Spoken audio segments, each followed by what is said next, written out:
Magandang araw mga kaibon, mga kalapatids. Yun, welcome back ulit sa channel namin. Marami nagtatanong sa akin kung ano daw yung ginagamit kong vitamin sa mga alaga nating African lovebirds, no. Kung matatandaan ko, si Sir Dash Sayata yun. Yung nagtanong sa atin dati. Tapos nagtanong siya ulit kung anong magandang vitamins na ginagamit ko nga sa mga alaga nating African lovebirds. Tapos yung isa si Sir sa ano sa TikTok nagtanong RA din yung pangalan niya. Hindi ko alam kung pareho yun ni Sir RA ako yan. Pero RA din yung pangalan niya. Yun daw yung ginagamit ko nga din na vitamin sa mga alaga nating ibon dito, no. So yun, sasagutin natin yan. Magbibigay na rin tayo ng mga iba't ibang klaseng vitamins para sa mga alaga nating African lovebirds. Tara.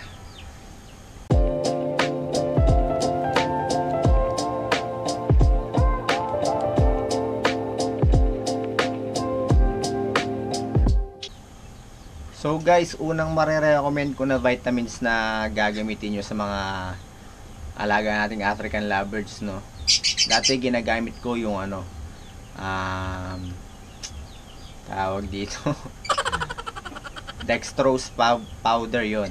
Dextrose powder, lalo na pag mainit, para di ma-dehydrate yung mga alaga nating ibon, hindi sila may heat stroke. Yun, number 1 na marirecommend ko yung dextrose powder. Dati yun yung ginagamit ko. Tapos pangalawa naman, ang gamit ko ngayon yung so maglalagay na lang pala tayo ng ng picture dito sa video natin, no. Lalagay na lang natin yung mga picture ng mga ginagamit nating vitamins para makita nyo na rin. Ngayon ang ginagamit ko, to pinaka-recommend ko sa inyo, pangalawa yung Vitamin Pro. Napakaganda ng Vitamin Pro. Dahil yung Vitamin Pro, pwede siya kahit mainit, pwede siya kahit malamig yung panahon. Hindi ma-dehydrate yung mga alaga nating African lovebirds. Kapag malamig naman yung panahon, hindi naman sila madaling magkasakit. Yun yung kagandahan ng Vitamin Pro. Tapos dahil hindi naaarawan yung mga alaga nating African lovebirds, meron din siyang vitamin D3. Yun, para sa yun, vitamin D3 para pag hindi naaarawan yung mga alaga nating mga ibon, na nila yung mga kinakain nila, lalong-lalo na sa calcium, na-absorb ng katawan nila para madaling ma-absorb ng katawan nila. Yun, Vitamin Pro, napakaganda. Tapos hindi siya madaling mapanis, guys, yung Vitamin Pro. Meron nga ako nakitang vlogger ginagamit niya yung Vitamin Pro 12 hours mula umaga hanggang hapon. Tapos kinabukasan, ina-alternate niya. Kinabukasan, ang ginagawa niya, pure water. Alternate, every other day niya ginagawa yung ganun. Ako naman, ang ginagawa ko naman, sa umaga lang. Tapos after 4 hours, pinapalitan ko na. Tapos pure water sa hapon. Tapos yun, ganun lang yung ginagawa ko. Kinabukasan, ang pangatlong i-recommend ko sa inyo, yung probiotics. Yun, napakaganda rin sa mga alaga nating ibon. Yung probiotics. Ang probiotics kasi,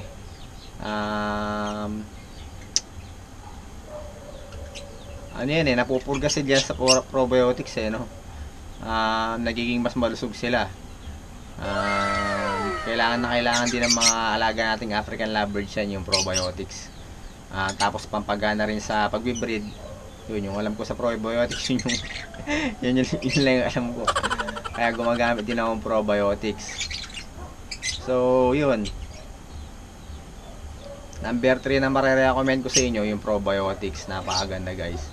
Ang ginagawa ko din sa probiotics, sa umaga din, after 4 hours, ganun din, pinapalitan ko na rin.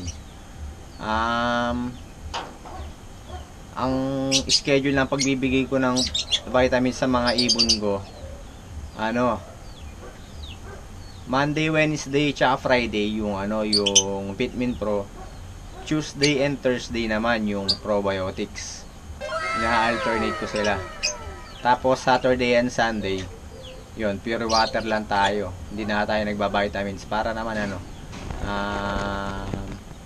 masala yung mga ibon natin, no. Kailangan din nila ng ano, pure water ng ano, ng buong araw. Kaya yun, every Saturday and Sunday pure water tayo yung ginagamit natin. So yun lang guys, no, yung ginagamit natin na ano, na vitamins dito sa ibunan natin. Tapos pang-apat na mare-recommend ko sa inyo, yung ano, syempre yung gulay. Huwag natin kakalimutan magbigay ng gulay. Yan, napaka-importante ng gulay. Pinaka-source ng vitamins ng mga ano yan, ng mga ibon, lalong-lalo na yung mga tao. Syempre sa tao, lalong-lalo na ano, sa ibon pa kaya. Yan, number 1 yan, yung gulay. Pinaka ano, yung malunggay, napakaganda ng malunggay, yung dahon ng malunggay. Gawin nyo, kuha kayo ng fresh na dahon ng malunggay, tapos hugasan ninyo. Tanggalin nyo yung ano, yung tangkay-tangkay, kasi gagawin lang nilang ano yun eh. Gagawin lang nilang nesting. Pero kung ano, kung gusto nyo kainin nila yung gulay, yung halaman mismo, yun, halaman lang ibigay nyo sa lahin nyo. Hugasan ninyo. Yun, ganun yung ginagawa ko. Yun, napakaganda rin ng ano, ng malunggay sa mga alaga nating African lovebirds, guys. Number 1. Tapos kung may iba pang gulay kayong mabibigay, katulad ng mga repolyo, ganyan. Basta kung mga ginagamit sa bahay ninyo pagkatapos magluto, no, yung mga natitirang gulay, bigay ninyo. Yun, yung mga pwedeng gulay lang, syempre. Yun. Ako ganun lang yung ginagawa ko, guys. Yun yung mga ano, kapag nagluluto dito sa bahay, yung mga tirang gulay, binibigay ko sa mga ano, yung mga hindi na nagagamit, binibigay natin sa mga alaga nating ibon. Tapos guys, kung may recommend din kayong ibang vitamins para sa mga alaga nating ibon, no, comment nyo na rin para malaman din ng iba. Para malaman din namin, no, para yun, masubukan namin kung maganda talaga yung mga ganong ibang vitamins. Ako kasi simula nung nag-iibon ako, yun lang yung mga ginamit kong vitamins eh. Unang gamit ko lang talaga yung ano, dextrose powder nga. Tapos nagpalit ako, ginawa kong Vitamin Pro. Yun, napakaganda ng Vitamin Pro. Tapos sinasabayan ko ng probiotics, guys. Yun, maganda naman. Okay naman yung ano natin, pagbe-breed natin. Tapos syempre hindi rin mawawala yung gulay. Yun, napaka-importante. Ako kasi halos malunggay lang nabibigay ko eh. Tapos kung ano mang merong gulay na pag nagluluto, yun, binibigay natin. So yun guys, no, sana nasagot natin ng ano, maayos yung mga question ng mga ano natin, followers natin. Nasa sa inyo guys kung gusto nyong gayahin yung ano, yung ginagawa ko sa ibunan natin, yung pagbibigay ko ng vitamins, siya kung ano yung vitamins na ginagamit ko, nasa sa inyo. Pero kung meron kayong mga mas alam pang mas magagandang vitamins, syempre yun, share nyo na rin sa amin. So hanggang dito na lang yung ano natin na vlog natin para ngayong araw na to, mga kaibon, mga kalapatids, no. Maraming salamat, ingat, and God bless po sa inyong lahat.